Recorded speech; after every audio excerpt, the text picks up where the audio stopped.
20 Oktober sampai 15 Desember 1945. Diawali dengan datangnya tentara sekutu diboncengi Nika pada tanggal 20 Oktober 1945 yang diizinkan pemerintah Republik Indonesia karena tentara sekutu datang untuk melucuti tentara Jepang yang ada di Ambarawa dan Magelang. Namun kerap menyalahi tugasnya seperti membebaskan tahanan para intern Belanda. Hal tersebut menimbulkan insiden bersenjata. Insiden tersebut berhenti karena didatangi Presiden Insinyur Soekarno dan Brigjen Batalion di Magelang. Pada 2 November 1945 diadakannya perundingan. Ternyata pihak sekutu mengingkari hasil perundingan tersebut. Perundingan tersebut menimbulkan perlawanan dari TKR di bawah pimpinan Sumarto.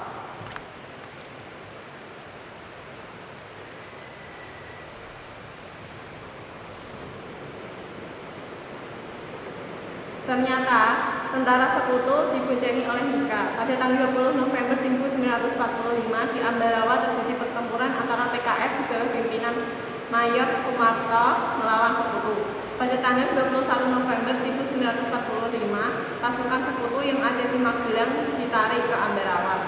Pada tanggal 26 November 1945 terjadi serangan udara yang dilancarkan oleh sekutu dan Belanda. Letkol Isdiman gugur. Pemimpin pasukan kemudian diambil alih oleh Kolonel Sudirman.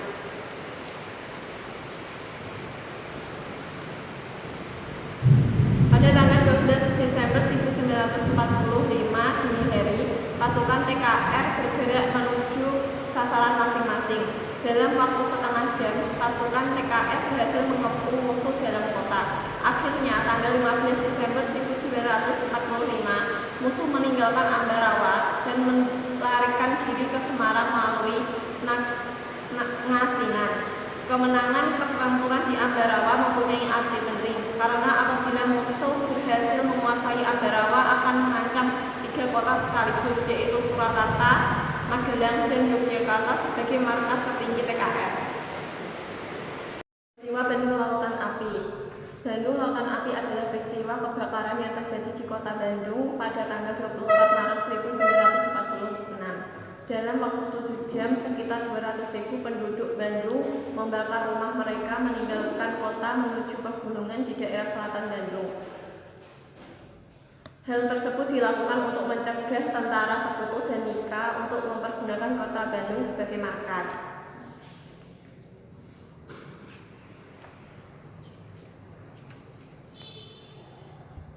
Kronologi peristiwa Bandung Lautan Api. Pada tanggal 12 Oktober 1945, pasukan Inggris Fleet McDonald dan tentara Belanda tiba di kota Bandung. Mereka memerintah agar seluruh rakyat Bandung mengerahkan persenjataannya. Pada tanggal 21 November 1945, pada malam 21 November 1945, TKR melancarkan serangan terhadap kedudukan Inggris di bagian utama. Pada tanggal 24 November 1945, Kolonel McDonald menyampaikan perintah kepada Gubernur Jawa Barat agar Bandung dikosongkan.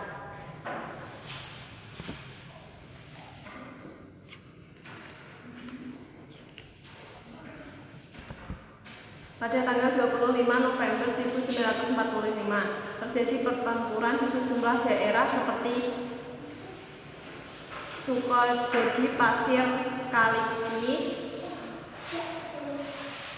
Pesawat Inggris menjatuhkan bom ke markas besar dan Cicadas. Pada tanggal 23 Maret 1946, tentara sekutu di bawah Kolonel McDonald mengeluarkan ultimatum kedua, Bandung Selatan harus dikosongkan. Hal tersebut tentu ditolak oleh TRI, dan pada putusan Gubernur Bumi Kongus pun dilakukan sebagian kota. 24 Maret 1946, eksekusi membumi hanguskan pada dini hari 24 Maret 1946. Dengan terbakarnya kota Bandung, maka Sekutu tidak bisa memakai Bandung sebagai markasnya. Serangan aksi pembakaran dilakukan sekitar 200 orang dalam waktu 7 jam. Perjuangan rakyat Semarang. Berita tentang proklamasi kemerdekaan Indonesia telah sampai kepada seluruh tanah air. Pada tanggal 19 Agustus 1945, pemerintah Indonesia mengeluarkan pemerintah agar pemerintah Jepang menyerahkan kekuasaannya kepada Indonesia. Namun Jepang tidak mau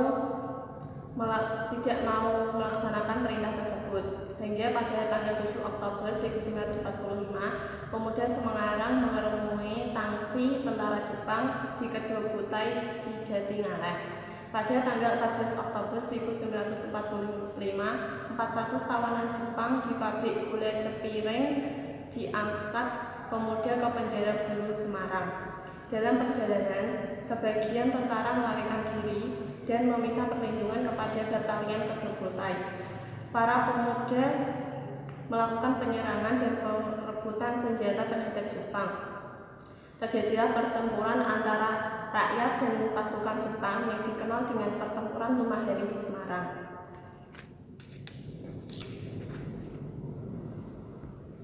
Pada tanggal 14 Oktober 1945, petugas kepolisian Indonesia yang menjaga air minum di Wungkal diserang pasukan Jepang.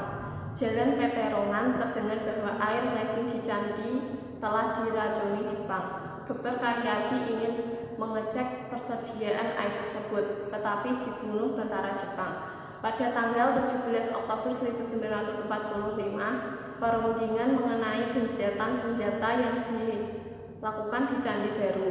Pada tanggal 19 Oktober 1945, pukul 7.45, ada berita bahwa tentara Sekutu mendarat di pelabuhan Semarang dengan menumpang kapal HMS Glenry. Tentara Sekutu terdiri dari pasukan Inggris yang termasuk Guriha yang bertugas meluncuri tentara Jepang. Untuk mengenang peristiwa tersebut, dibangun monumen yang dikenal dengan nama Monumen Tugu Muda.